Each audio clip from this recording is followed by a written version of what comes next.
Hello comics people, ako si Mel Kasipit and welcome to Indie Comics Podcast Live. Kasama ko ngayon yung nag-iisang Jusel Nicolas ng comics. Ayan. So, meron kaming pag-uusapang upcoming show, yung Comics X Comics. Ano bang basa dito? Comics, tama no? Comics. Kasi hindi binabasa yung X. Comics. Parang Hunter lang. Ayun. So, welcome to the show again, Jusel Nicolas. Ayan. Siya yung gumawa ng Windmills. Again, congrats dun sa book mo, Jusel. Salamat. Oo. Talaga na na-publish na siya. So, kamusta naman pala bago natin pag-usapan tong comics? Kumusta yung reception dun sa libro mo? Ano na yung so far experience mo? Available na siya sa Fully Book. So, masaya Nice. naman ako tungkol doon. Mm-hmm. Yung reception so, sa lahat ng ano ba yan? Sa lahat ng Fully Book? Sa lahat sa Manila. Metro Manila. Intindi ko. Ayan. Okay. So, yun. Po-promote namin ni Jusel yung event this coming May 24. Itong Friday na, 21 ngayon. So, yes, this sir. coming Friday, Comics, live readings, and stand-up comedy.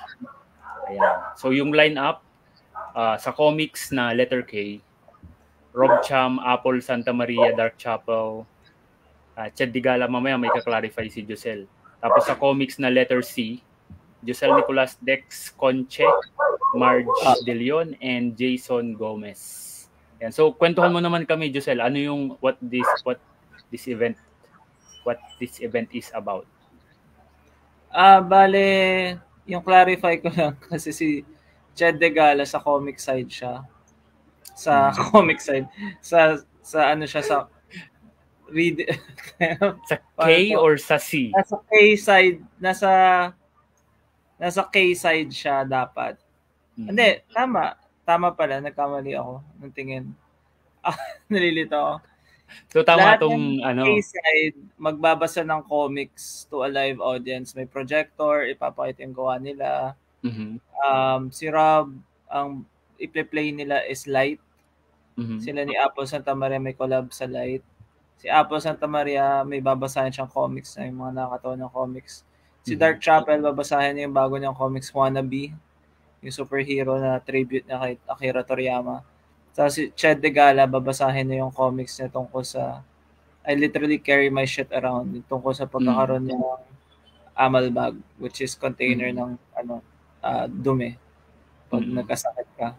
Tapos sa comic side, sa stand-up comedy side, nandun ako, si Dex Conche, Marge De Leon at Jason Gomez. Ayan.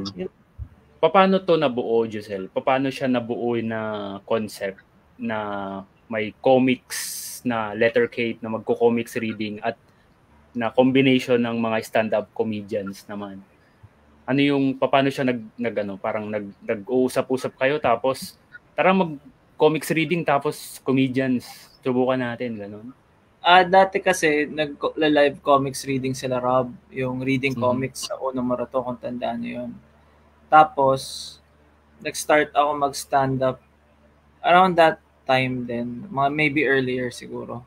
Tapos lagi ko naisip na ang ganda sanang mapagsama yung dalawa kasi madami matututunan yung comic side at stand-up comedy side sa isa't isa. Tapos gusto ko kasi medyo kasi sa stand-up comedy kadalasan ngayon joke telling talaga. Bibihira yung may kwento. Naisip ko kung mapagsama yung pagkukwento ng comics na nasa papel tapos yung stand-up comedy, parang pwedeng may experiment na mangyari, di ba? Para iba yung vibe. Oo. Ganun. So, meron ng mga nagla-live comic reading, pero ngayon pa lang yung talagang event na talagang yun yung highlight na comics na letter K and comics na C. Tapos, nangyari na to before. I'm sure nangyari na siya sa ibang bansa. Ewan ko kung nangyari na dito na merong live comics reading at ano. Actually, dati merong event sa Blue Rocket Cafe sa Timog na may live comics reading plus meron dong poetry reading at saka meron ding film showing, ganun. Para variety show. Oo. So may mga ganito na palang nangyayari noon. Ano yung, kailan yung first experience mo sa ganun? Yung live comic reading? Wala pa nangyayaring ganun na comics at saka stand-up comedy. Sa pagkakaalam, may variety show. Pero yung comic reading na sa mga open mic, ganyan, kailan yung unang experience mo sa ganun? Wala pa. Wala pa, pero okay. Yung ano naman, sa pagiging comedian, kasi nag-transition ka from being a comics na drawing to comedian na stand-up comic. Kwento mo naman, Josel, kung kailan siya nag-umpisa. Siguro, teka, magka-calculate lang ako. 2015 ako first nag-stand-up comedy. Okay. Tapos siguro 2023 ako naging maayos na stand-up comedian. Mahirap yung transition. Hindi siya ganun kabilis, no? Mabilis, pero hindi kasi ako mahusay dun sa first 8 years or something. Kasi patigil-tigil ako, tapos matigas ulo ko. So parang last year lang talaga ako gumaling kasi ang saya ng eksena, sobrang supportive na tao. Ganon. Paano mo siya naisip na what if itry ko ring mag-stand-up comedian? Sinong nag-encourage sa'yong sumali? Or ikaw lang yung nag-volunteer na kung may open mic, sige, mag-stand-up ako? Dapat ang unang kasama sa open mic si Noel Pascual, yung writer ng Crime Fighting Call Center Agents. Tapos nag-stand-up comedy din siya for a while, nag-open mic siya. Pero ako yung nag-focus talaga. Wala lang, I guess kulang lang sa pansin. Naalala mo pa yung pinakauna mong experience sa pagiging stand-up comic? Yung first experience ko na mag-open mic, kasama ko dun si Hub Pacheco ng Work in Progress Comics, di ba? Tapos nag 8 minutes ako. Life in Progress yata? Tama ba? Life in Progress? Life in Progress kay Julius Villanueva. Okay. Work in Progress kay kay Teddy Pavon at saka Hub Pacheco. Nag 8 minutes ako na nakatalikod ako sa audience, lasing ako. Yun yung first experience. Hindi siya maganda. I think kinailangan akong hatakin off stage or something. So, nakatalikod ka tapos nagsasalita ka habang nandun yung audience sa likod mo, ganun. Pero 2015 pa to, so sobrang konti pa na audience nun. So hindi naman sobrang nakakahiya, pero hindi sobrang nakakahiya. Sobrang nagiinom pa ako. So, okay. Sige. Ayan. Hello, Mick. Kasama natin si Mick Fajardo. Hello, Mick. Good evening po. Hello. Sorry, nakahiga na ako. Relax si Mick. Mag-shoutout tayo sa mga nanonood. Si RH. Hello, RH Kilantang. Mr. President. And Lyle. Mga mga Seven Lakes Comics Festival. Seven Lakes people. Ayan. So sa mga bago lang na nanonood, kausap namin si Josel Nicolas, isang comics na C at comics na K din. Ayan. So multi-talented na comedian and comics creator. Ayan. So pinopromote namin yung comics, live readings and stand-up comedy na mangyayari sa Space 63 Comuna sa May 24, 9 p.m. Ayan. Friday. This coming Friday. Yan. Malapit siya sa Shopwise Makati. Yan. So Josel, may ready na yung material mo para dito sa sa event na to? Pwede, inaayos ko na. Ayos na yung lineup. Kailangan ko lang upuan talaga. Oo. Medyo kabado kasi medyo experimental din yung gagawin kasi hindi siya exactly like stand-up comedy lang. Kung stand-up comedy, medyo mas madali. Pero may gusto kasi akong gawin. Bukod sa, kunyari, walang tape, walang silya dun. So, naka-Indian seat yung mga tao. Hindi ko alam ang magiging epekto nun. Mimigay akong brownies at gatas para parang kids party, ganun. Saka may clown, darating na clown. We have a special guest. Clown. Sasayaw-sayaw doon. Yun. So, how much yung Josel, yung tingin mo, how much yung, kung halimbawa may mga nanonood ngayon na gustong pumunta sa Space 63, magkano yung entrance fee, yung door charge? Yung door charge 600, pero pag nagpunta kayo sa Comedy Manila website ngayon, nakalagay siya for 500 lang. Okay. Comedy Manila people, comics people, doon tayo bumili. Mas mura ng 100 pesos. 100 pesos. Pwede yung pang-pamasahe nyo. Yan. Pag-usapan natin sandali yung Space 63. Kailan kayo unang nag-show dito sa Space 63? Saka ano yung mga nasa loob para may ano yung ini-expect ng mga pupunta? May pagkain ba dito? Drinks? Gallery siya. So, bukod dun sa brownies at gatas, walang pero may kainan sa paligid. Bale, parang hindi ko sure kung parang soft lunch siya, pero gallery lang talaga siya. Gallery siya na art gallery. Tama. Oo, na may nasa paligid may cafe, meron kainan, may mga bilihan ng comics doon, ganun. Para siya maliit na Cubao Expo. Okay, sige. Hindi pa ako nakakapunta doon pero lagi ko siyang nadadaanan eh. Pag papunta ako sa may Osmeña Highway. Dadaanan. Ganda siya. Oo. Sabi ni Joe, paano ba ito basahin, Mick? Jodong. Mr. Agdepa. Yan. Cool. May subtitle. Hey guys, may live subtitle ulit ngayon. Tetest natin yan. Sabi ni Russell Reyes. Ayan, ka-office mate mo to dati. Hello, Giselle. Miss you, pre. Oo, like man. Yan. Taga-like noon eh. Lahat ng pinupost ko noon, nila-like eh. Kaya siya like man. Yan, balik ka na rin, Russell, sa, comics. Ang tagal na ka na namin hindi nakikita. Ayun. So, magsisimula tong event, yung Comics, 9 p.m. Hanggang, until what time itong Comics event? 1 hour and 30 minutes siguro yung time namin sa lahat ng performance at saka sa reading. Reading. Oo. Meron ba kayong mga expectations? Ano yung tingin niyo na after nilang manood nito show nyo? Ano yung expectation nyo na ma-take home ng mga pumunta? May comics pa pala.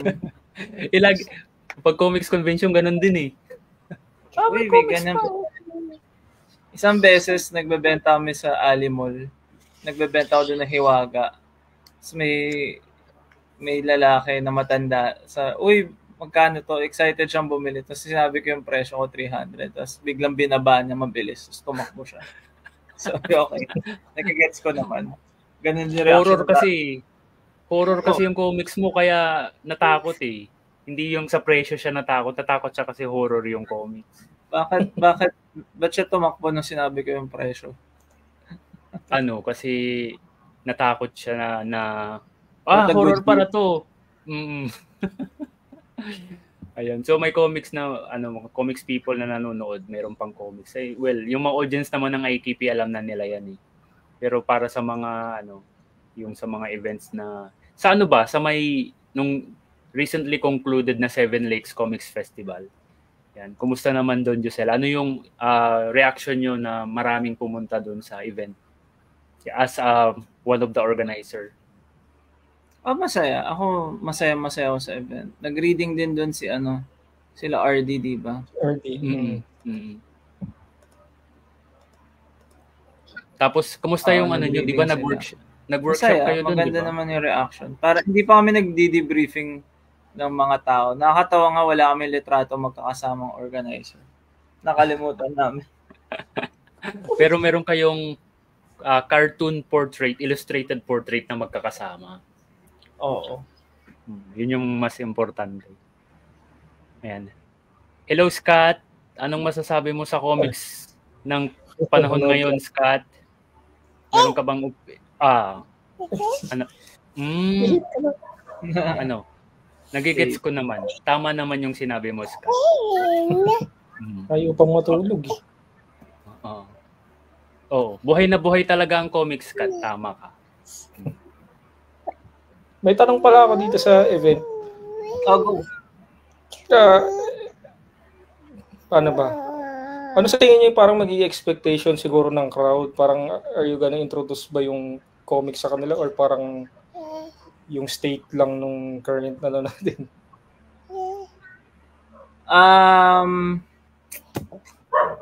Di na. Bahala na. Ayoko sana maging malungkot yung event kung para magkakatok na nahihirapan ko may ganun.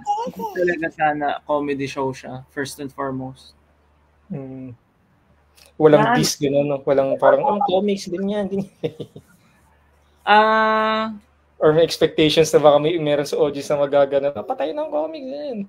Depende kung sino yung pupunta. Kung maraming pupunta, hindi naman comics makers at mga comic na alam na yung state ng comics, is to stay away ko na yung usap tungkol dun. Pero kung more comedy na audience, parang i-acknowledge, pero hindi naman kailangan malalim yung usapan kasi madami na namang ibang places para magkaroon ng ganung diskurso.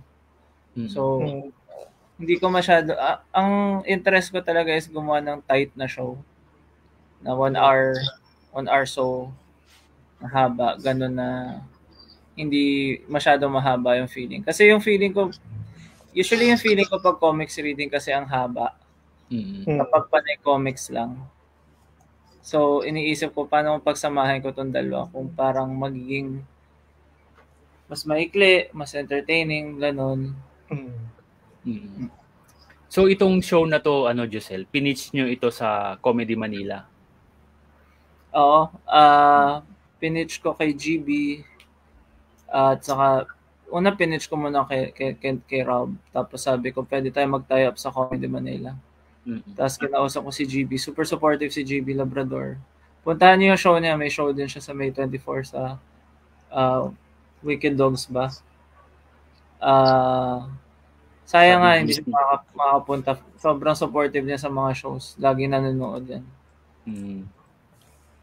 Itong material mo dito sa comics Josel, specifically for this event o may mga ginamit kang from other same, may dagdag ako na sa act ko, pero mostly same material naman yung gagawang stand-up dyan. Tapos pinag-iisipan ko pa magbabasa ako baka kasi bumagal ang lalo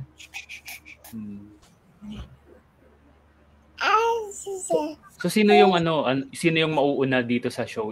Ano yung pagkakasunod-sunod ng mga, so siguro may short introduction, tapos sino yung unang magsasalita? Yung comics na letter K ba o letter C na comics? Pinag-iisipan ko pa para tinitimpla ko. Pwede ko siguro i-introduce ang bawat isang tao dito sa lineup kung bakit ko pinili at ano yung interesante sa kanila. So kung kayo, bali 8, paghahati-hatian nyo na lang yung oras na 1 hour. So hindi kaya siya maikli or sobra? Paano nyo na determine yung time frame na sasakto siya dun sa allotted time? Sinabi ko kung gano'ng kahaba, tapos titingnan natin kung papasok. I know dun sa comedians papasok kasi importante yung keeping time sa comedians. Dun sa comic side, sa sequential art side. Baka pwedeng medyo maging mahaba.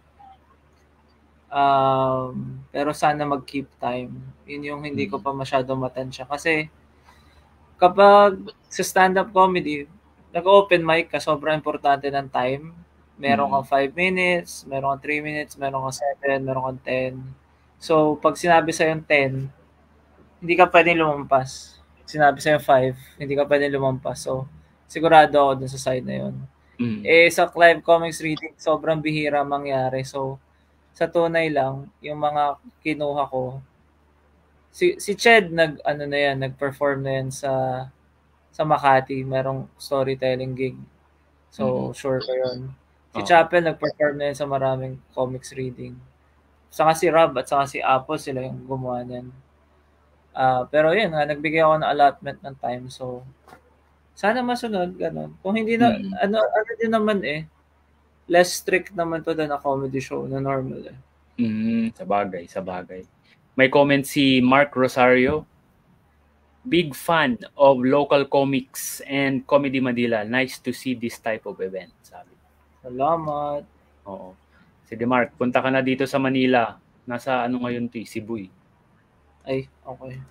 Oo. Babawiin ko na yung salamat. Pero ano pa rin, fun pa rin, big fan pa rin.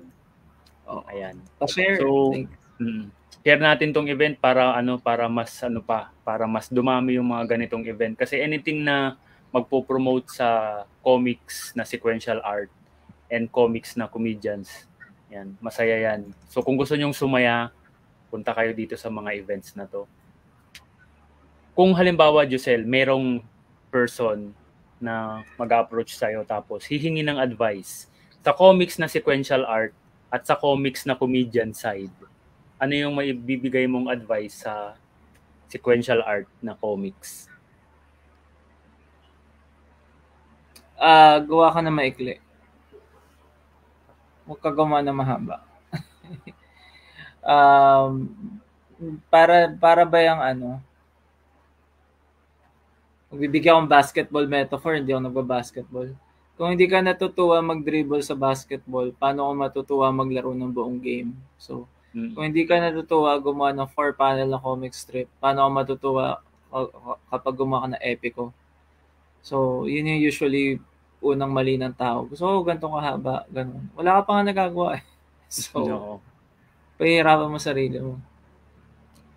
Yeah, common mistake kasi ng mga gustong pumasok sa comics. Gagawa ako ng next One Piece, gagawa ako ng next Naruto na maganda siya sang idea, pero sige, mag-drawing ka nga ng isang page, one page per day. Ang hirap na tayo.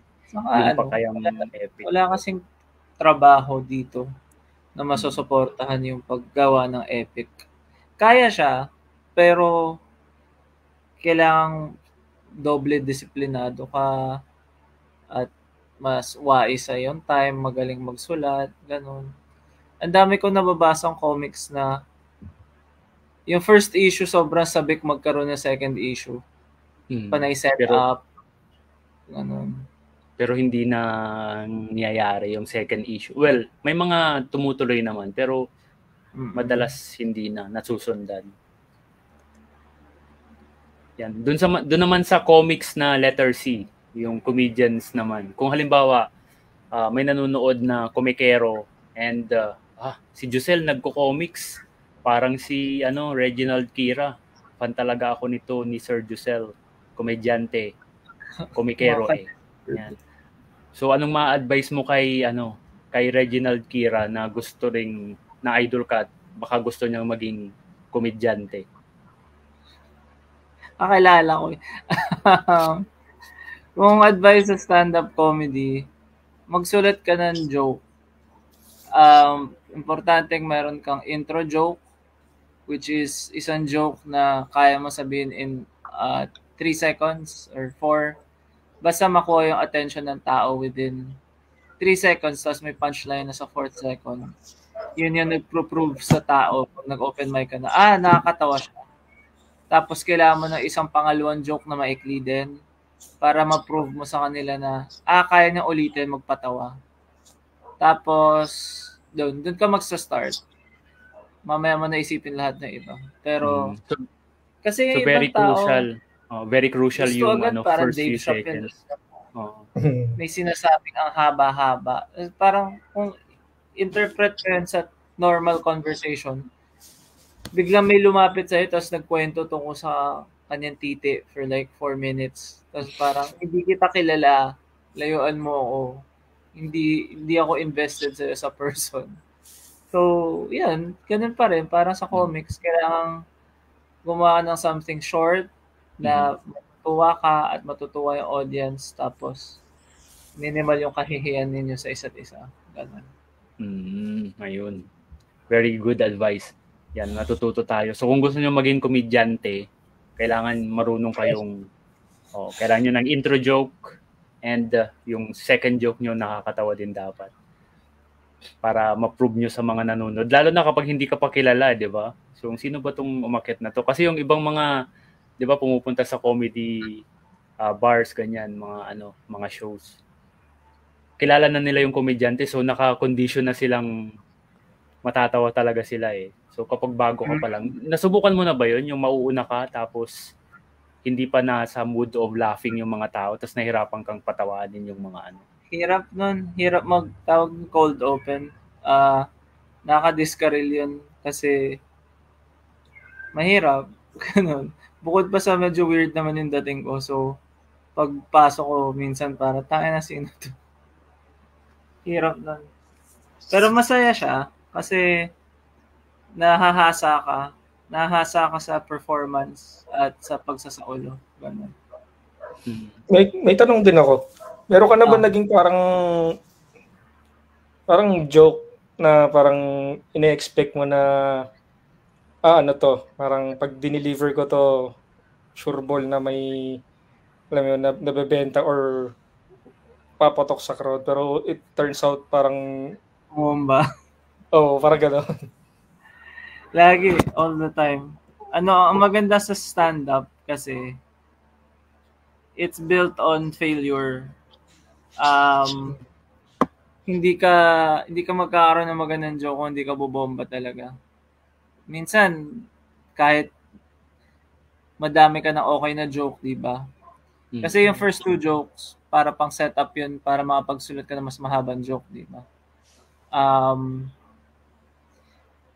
Minsan bobomba ka lang talaga. Minsan hindi mo nga kasalanan eh. Minsan yung audience lang talaga.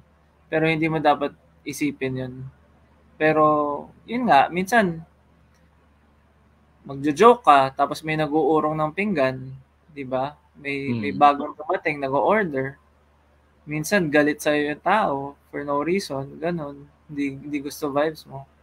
So, madalas. Pero, kung dun sa original question, oo naman. Hindi naman, tagal-tagal ko nagko-comedy, tapos recently lang ako gumaling, so that means ang dami ko talagang walang kwentang joke. Yan, meron akong question, Jusel, kasi palagi itong tinatanong sa mga nagko-comics na sequential art. May pera ba sa comics na comedy bar or comedy as a stand-up comic, o parehas lang sila sa kita side? Mas may pera sa stand-up comedy, period. Mick, change career na. Isipin mo, aksaya kasi ng stand-up comedy. Lalabas ka pag gabi, sama-sama kayo ng friends nyo, magsusulat kayo ng joke, tapos mo na yung set mo pag 5 minutes, di ba? Tapos isipin mo pag sa comics, sa sequential art side, drawing ka ng comics, swerte kung na-drawing mo siya for 4 months, napaganda mo, ganun. Tapos ilalabas mo sa Comic Con, lalangawin. Parang ang hirap.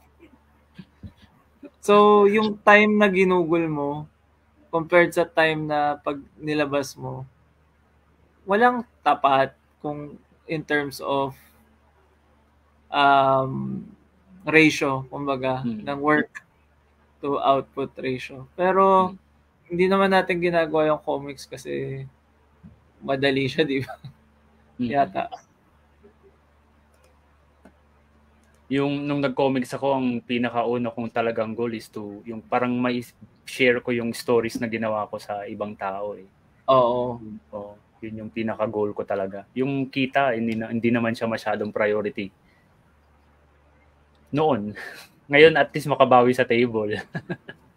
Oo, mahal lang kasi ng mga table eh. Talagang pwede ka naman din kumita eh. Kaso nakaka-stress ba? Diba? Oo. Gano'n ka kadalas?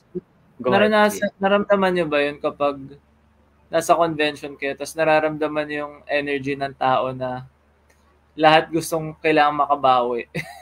hindi masaya. Ang stress. Dati hindi ganun masyado dati, di ba? Hindi. Parang naging competition na nga ngayon eh. Parang sinong una makabenta. Tapos parang kunwari may katabi ka tapos parang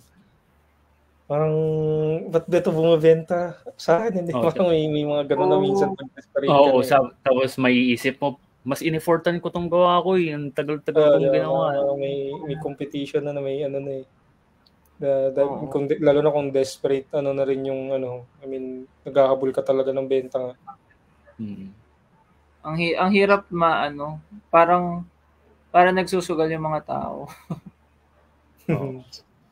Nakakamiss yung panahon ng nung bahay ng alumni pa, tas early days sa Bayanihan Center.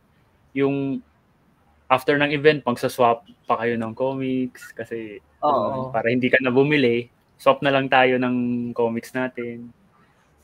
Yung iba nga pinapamigay na lang ito sa'yo na to after ng event. Kasi mga photocopy. Para hindi ka din bumenta, swap tayo comics ha. At least may babasahin kapag uwi mo. Ito, Mel, matagal tayong magkakalala sa comics. Hindi ko na nagagawa yung ginagawa ko dati na maglalakad ako tapos bibiling ko sobrang dami. Nagagawa mo pa ba yun? Natatakot ako. Ang hirap gumastos. Oo. Kasi hindi ko na rin kayang bilhin lahat. Ang mahal na kasi yung mga comics, 150, 200, 300. Yung iba, 700. Pero hindi ako against dun sa presyo ng comics. Pero yun nga, hindi ko nagagawa yun dati. Dati may haul eh. May haul, oo. Kahit convention seller ka, may haul ka kahit paano. Dati, tanda ako, nung buhay pa si Sir Jerry, maglalakad siya, bibili niya lahat. Nakakatuwa. Ngayon, parang hindi mo makikita yung mga main sellers, mga main guys na maglakad para bumili. Kasi kailangan din nilang kumita eh. Kumita, oo. Yeah. Pero masaya mag-comics. Comics people. Huwag kayong discouraged na hindi i-try mag-comics kasi sobrang malaking fulfillment yung may lalapit sa'yo tapos sasabihin na ang ganda nung gawa mo, na-inspire ako gumawa ng sarili kong comics, mga ganun. Or may mga ganun ka na ba, Josel? Yung lumalapit sa'yo, nagme-message sa'yo sa Messenger na na-inspire sila, na napasaya sila nung time na malungkot sila, na binasa nila yung comics mo. Meron. Gusto magyabang, ayaw magyabang. Basta meron. May mga ganun na. Hindi, ito na lang. Yung isang beses last year, dahil nagluluksa ako sa magulang ko, nagagawa comics ako sa kanila, di ba? May nag-message sa akin na nakatulong sa kanila yung comics ko, sa kanila mag-process ng grief ng magulang din nila. Tapos, nakakatuwa. Yeah. Yung mga ganong klaseng moments, yung siya parang memory na siya na mahirap nang mawala sa mo. Isa sa mga bagay na sa'yo, inspire na magpatuloy gumawa ng comics. So, sa naman, sa comics na stand-up comedy side, may mga ganun ka rin bang moments na, lungkot ako, pero nung napanood ko yung show mo ng stand-up comedy, sumaya ako, hindi nakalimutan ko yung problema, mga ganun ba? O wala pa naman? Meron naman, may mga nagpalitrato, tapos yung kapag maganda yung set mo, tapos naka-interact mo isang table, tapos magpapalitrato sila. Nakakatuwa. May mag-a-appear sa'yo, sabihin saya. Masaya siya overall. Ang nakakahiya kapag bumomba ka, tapos walang titingin sa tao kasi alam niya, nahirapan yan. Paano mo natitimpla yung Josel, yung crowd sa stand-up comedy show? Sa first joke pa lang alam mo na kung anong klaseng crowd siya. This is a tough crowd. O kaya, ito, madali ito. Madali sila mapatawa. Kaya may host sa stand-up show. Sila yung magpapakita kung ano yung crowd. So, papanoorin mo yung mga naunang tao. Sa-analyze mo kung, ito yung table na pwede mong kausapin. Ito yung table na layuan mo. Hindi sila masyadong tumatawa. Tahimik sila tumawa. Madaming ibang mga ganong maliliit na analysis. Saya nga. Oo. Parang parang matututo kang mag-read ng ng kung anong klase. Kasi yun nga kapag minsan kaya hindi rin ako masyadong nagjo-joke kapag bagong tao, yung parang may isang group tapos may bagong mukha. Ayoko munang mag-joke kasi baka isa to sa mga taong na kasi may mga taong ganun, 'di ba? Yung parang magjo-joke ka pero parang kasalanan mo pa na nag-joke ka, yung ayoko na nga, alis na ako nga ganun. Mel, ka na, inom ka na ng gamot mo, yan, nakalimutan mo na naman, mga ganun. Frustrated si Mel. Hindi ako nagpapa-apekto nung during that time, pero syempre, kahit na hindi ka magpa-apekto, maiisip mo rin siya Kasi kapag pinakita mo na, kapag pinakita mo na aapektuhan ka, itutuloy lang nang itutuloy yung pang-aasar sa'yo Sa akin, nagjo-joke lang naman ako off stage sa taong kakilala ko. Nga, pag nakilala ko na yung bagong tao, saka ako mag-aasar. Saka ako magiging annoying, ganun. Pero, yun nga din sa stand-up, nag-uusap kami ng mga kaibigan ko, parang, hindi tayo masyadong nagjo-joke sa isa't isa. Nagjo-joke kami kapag, may nasulat ako, anong tingin mo dito? Pero, yung nagpipilit magpatawa sa isa't isa, hindi. Nangyayari siya.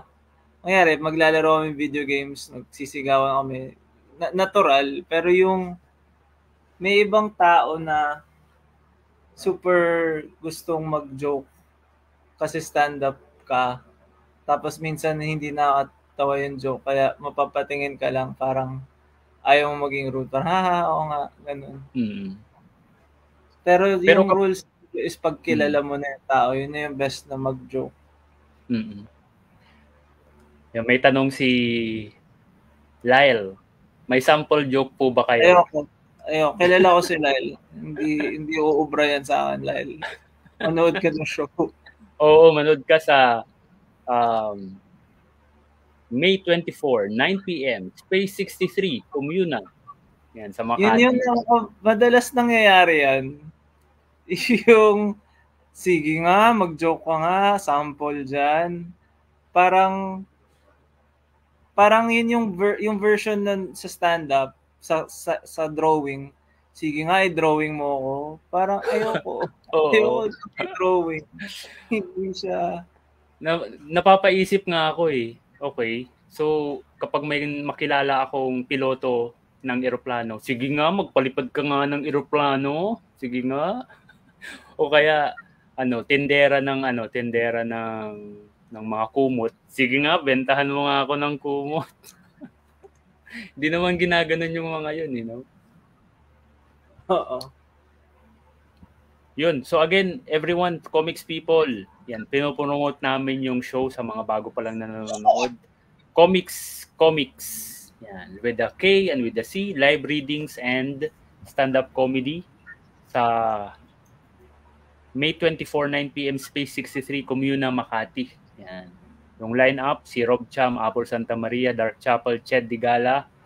Sa comics, Josel Nicolas, Dex Conche, March De Leon, Jason Gomez. So dito sa show nyo, walang dito, no? Walang parang main event. Parang katulad sa ibang mga show. Wala. Pero paano nyo na-determine kung sino yung mauuna? ano na lang, pagbobotohan nyo na lang during the day? Hindi, ako yung nag-aayos. Hmm. Kasi ako yung may kilala sa kanila lahat. So, iniisip ko ano yung magandang pagkakasunod-sunod. Yan. Kung halimbawang Josel, nag-succeed itong show na to, may plano kayong gawin tong regular? Gusto ko talagang gawing regular. Yan. May kasunod pa yan. For sure. May tanong pala ako. Sorry, medyo may mga... Curious kasi ako, hindi ko alam kung may magkaiba sila or may difference lang. Ano yung... Kasi di ba may mga stand-up na comedy bar yung setup? Like, kilala naman natin yung sa mga clowns. Chocolate. Ay, mga ganun. May difference ba siya with the actual stand-up or may certain lang? Parang... Mas magaling sila. Sobrang mas magaling sila. Hindi. Pero ano bang stand-up din talaga yung pinaka... or iba yung tawag? Or may ibang... Iba pa yung sa comedy bar at saka iba pa yung sa stand-up comedy. Pero magaling talaga yung mga comedy bar people. Ang pinakaiba, ito rin ay kumakwento. Hiraman sila ng jokes.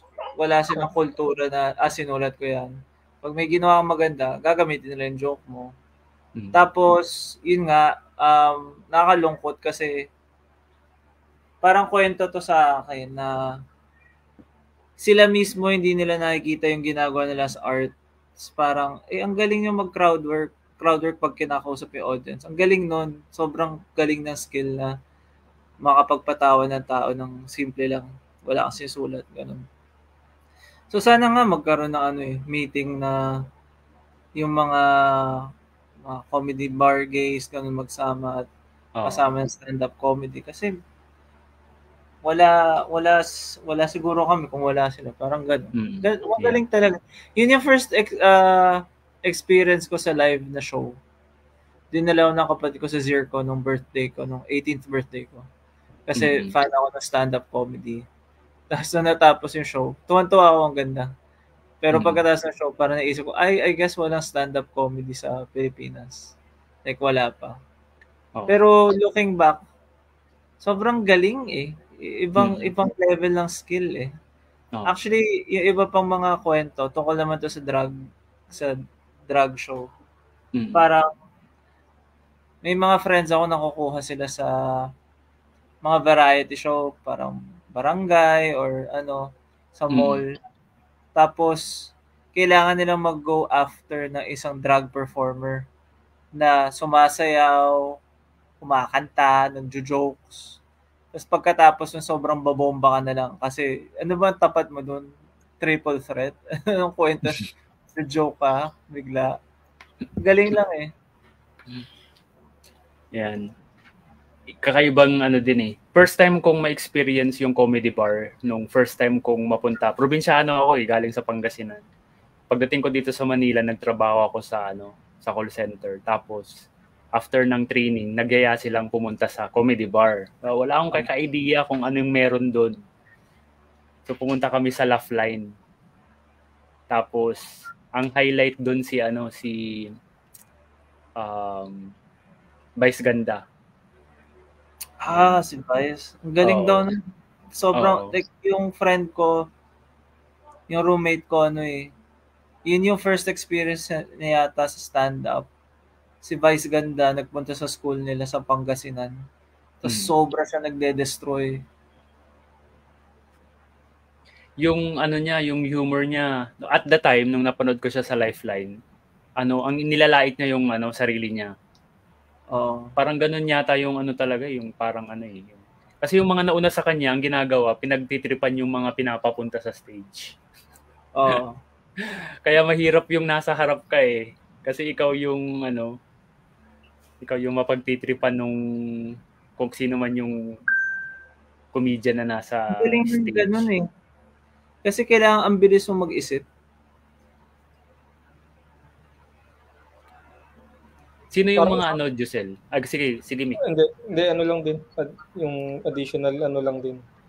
Parang magandang nga yun kung kaya mong mag-joke about sa sarili mo. Tapos kumbaga parang ang yung magiging reaction ng tao is kumbaga parang doon pa lang matutuwa na sila. Pag-isip yun nga, yung katulad nung kay Vice Ganda na parang nilalait niya yung sarili niya, tapos parang mga tao sobrang entertained sa gano'n. Oh. Pero may mga gano'n na parang kahit, kunwari, pag sarili mo na yung gino-joke mo, pero parang bumubomba pa rin gano'n. Kawawa ka naman. Diba, parang... nakakita na ako ng gano'n. Tapos parang nilalait ko na yung sarili ko, hindi pa rin bumibenta. Parang gano'n. Hirap. Yung nakita dati ako, una siya na babae, tapos ito sa Sogo to, na nag-stand up kami sa Sogo. Tapos, nagjo-joke siya tungkol sa sarili niya. Tapos walang tumatawa. Tapos nalilito siya kasi akala niya bebenta na yun. Parang, unano naman ako. Parang, pero wala kang jokes. So, medyo extra sad. Ganon. Oo. Grabe nun. Sinakripisyo na niya yung sarili niya pero wala pa rin. Oo. May interesting line na kasi nanonood ako ng mga interviews nila, Seinfeld, mga Dave Chappelle, ganun. Yung mga silang comedians. Tapos sinabi nila na it's either you have it or you don't. Yung pagiging funny. Naniniwala ka ba doon, Josel, na may mga tao talagang nakakatawa, may mga tao talagang hindi nakakatawa?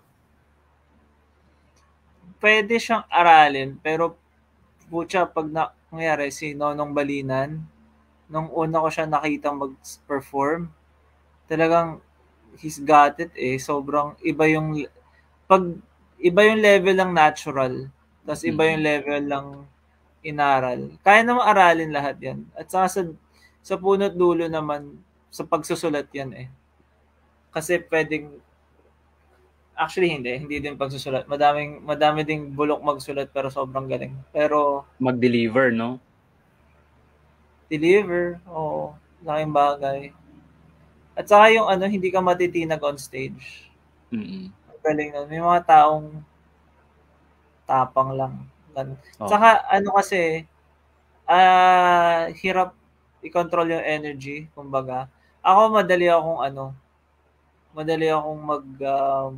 lumaylay yung energy ko. So nagigets ko pag sinabi it's either you have it or you don't. Kasi baka magshabo ako, baka makontrol ko yung energy ko. Pero, paano mo gagawin yun? Yun yung natural sa'yo Mm-hmm.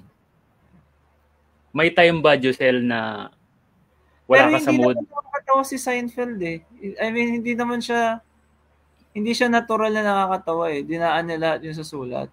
Like, sa sulat. Hindi naman siya parang Dave Chappelle na biglang kahit ano kaya niyang gawin nakakatawa. So, nakakatawang siya yung sabi nun.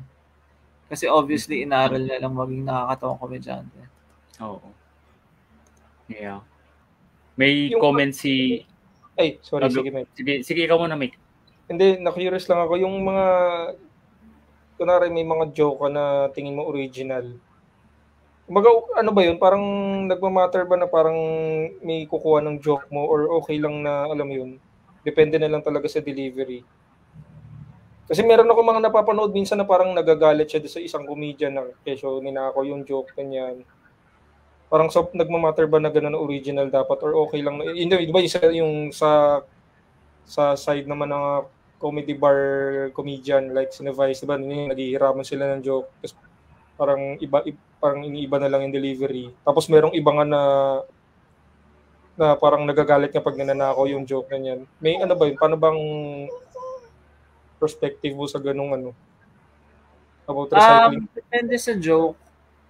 Minsan may mas maganda talaga yung gawa na joke. So kahit ikaw yung una nag-isip, parang wala. Mas maganda yung kanya.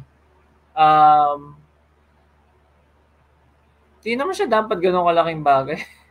Sa joke sa naman yun Like, unless yung joke ay tungkol sa buhay mo, na kunyari nag-joke ka tungkol sa patay mong magulang tapos may kumuha, parang mali yun. Hindi yun madaling asama ng tao nagkumuha nun, ganun. Pero Kung joke na to sa titi or whatever, sige, yun na yun. Susulat na lang ng bago. Pero syempre, mabuburat ka pa rin kasi parang sayang, ganun. Pero it should, at the end of the day, it shouldn't be that, kasi parang kunyari, sa pagpe-painting, di ba, may gumagawa ng nudes. Hindi naman yung isang tao nakaunang isip mag-drawing ng nude na tao. May magkakamuka minsan kasi iisa lang naman yung paghahanguan niya ng mga bagay. So, ayun.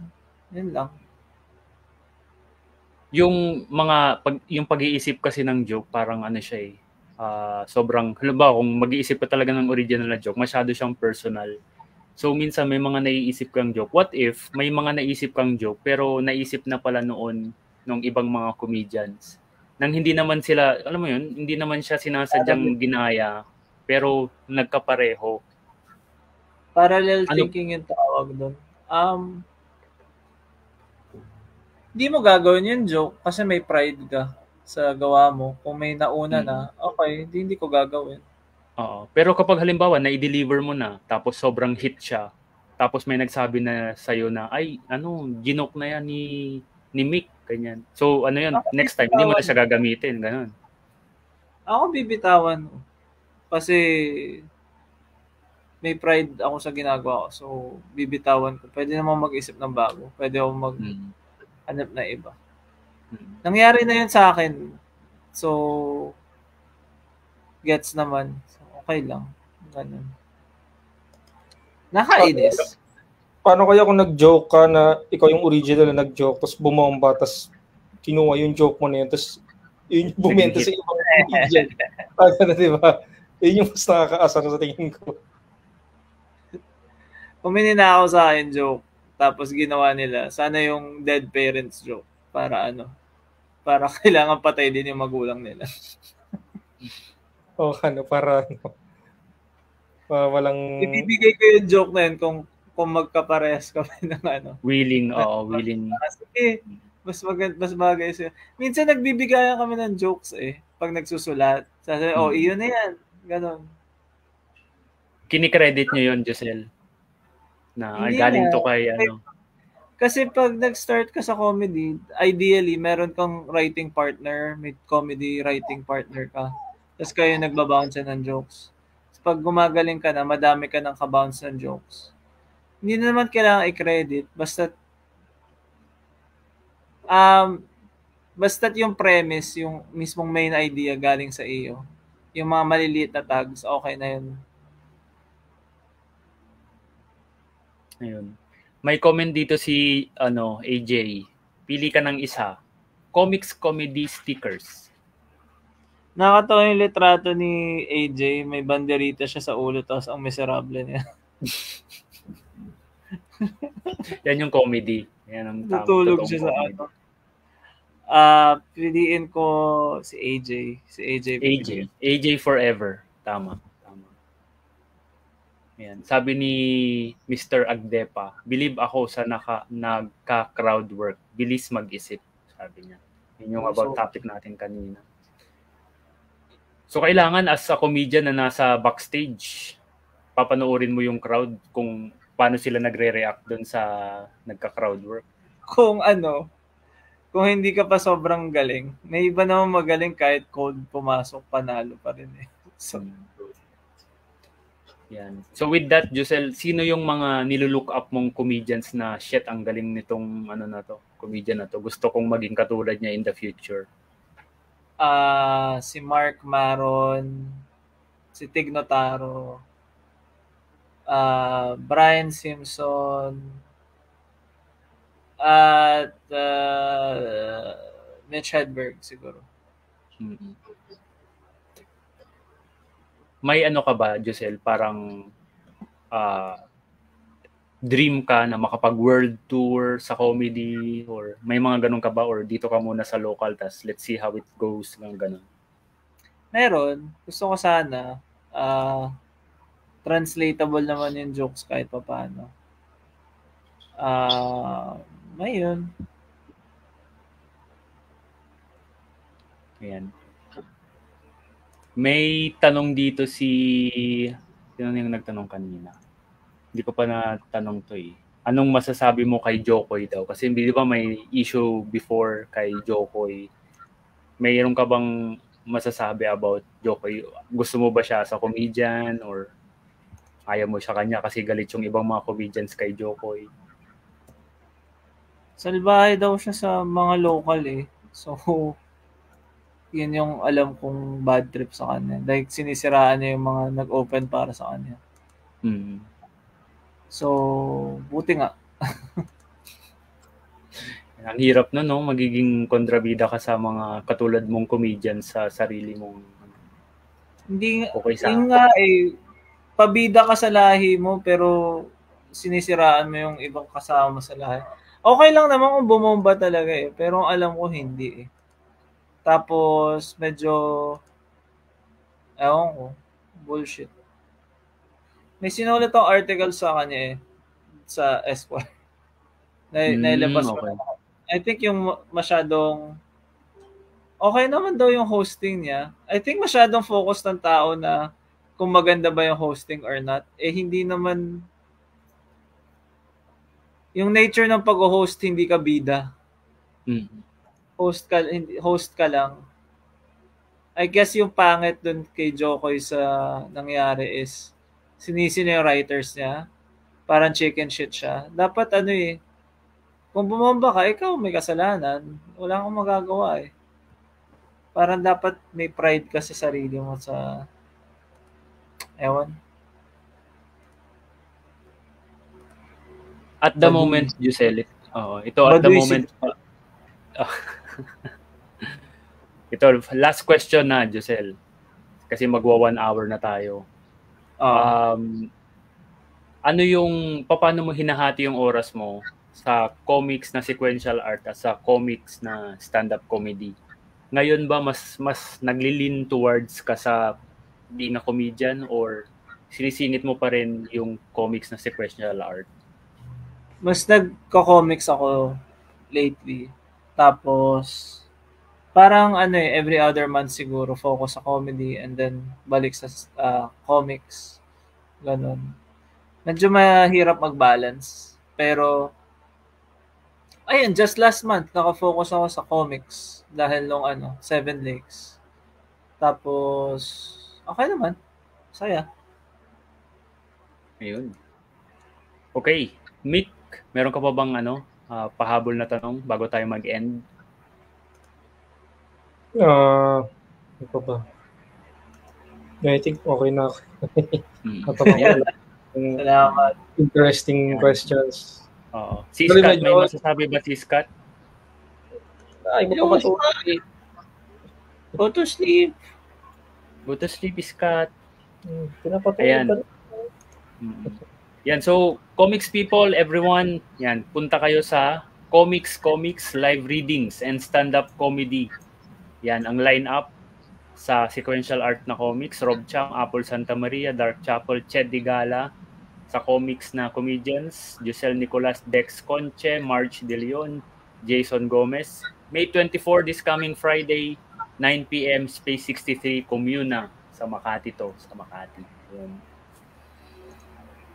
Yun. So any final words sa mga fans mo, Giselle, sa comics sequential arts and sa comics na comedians, stand-up comedy?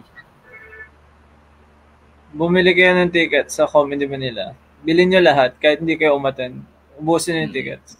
Yeah. Ito pala, isisingit ko na lang. Meron bang selling ng comics dito sa show na to o wala? Yes. Ano lang talaga, reading lang? Meron. May table kami doon na ilalagay para sa bibilin na comics ng mga taong creators doon. Ayun. So, napatawa na kayo na nakapag-comic reading na, meron pa kayong iuuwing comics kung nagustuhan nyo yung show. Meron kayong souvenir. So, saan pa kayo? Pwede nyo pang mapapirma dun sa mga nag-comics reading, di ba? Yun. Thank you everyone sa mga nanood. Thank you Giselle sa pagbuo nitong comics event. Yan, sobrang nakakatuwang merong ganitong klase ng show na sequential art plus stand-up comedy.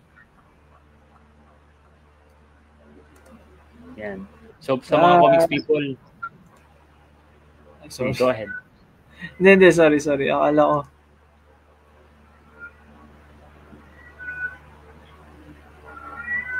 Okay. Yun, comics people, yun. Manood kayo ng Comics, manood kayo ng Indie Comics Podcast. Kung hindi nyo na paumpisa tong episode, panoorin nyo sa YouTube channel ng IKP. Yan. Thank you, comics people. Thank you, Mick. Thank you, Scott. Thank you sa mga lahat ng mga nanood.